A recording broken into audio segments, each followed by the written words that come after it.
So I hope RougaRabbit gets well soon, but I'm going to respond to this, little take he had about even comparing Souls games to action games. Souls games aren't considered action games.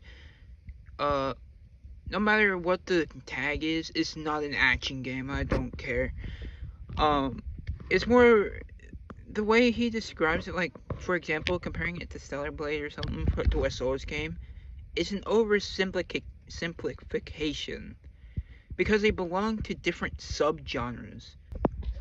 Stellar Blade is a fast-paced, aggressive action game that rewards players for staying on the offensive and chaining combos like Devil May Cry, much like, for example, kind of like Bayonetta, for example.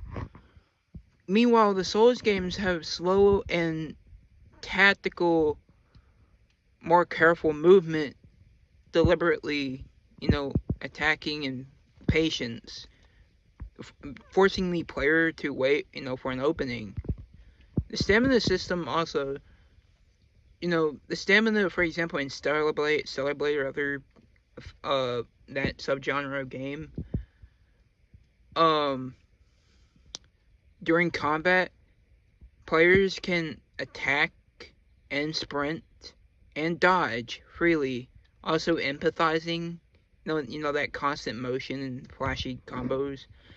Meanwhile, in Dark Souls or any other Souls game, even for Bloodborne, for example, nearly every action from attacking to dodging consumes stamina, enforcing that, risk versus reward playstyle. Can you actually get a hit off without getting hit like a truck?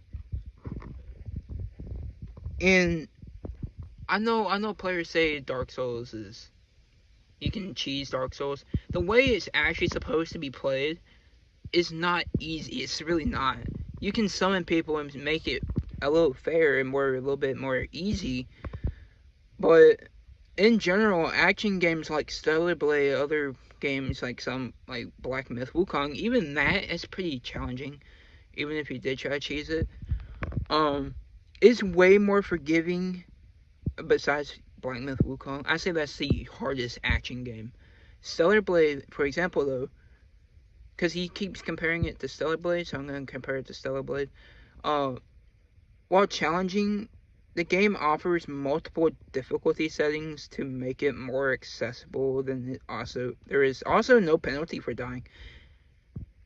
But meanwhile, in Dark Souls, it's intense with no difficulty options.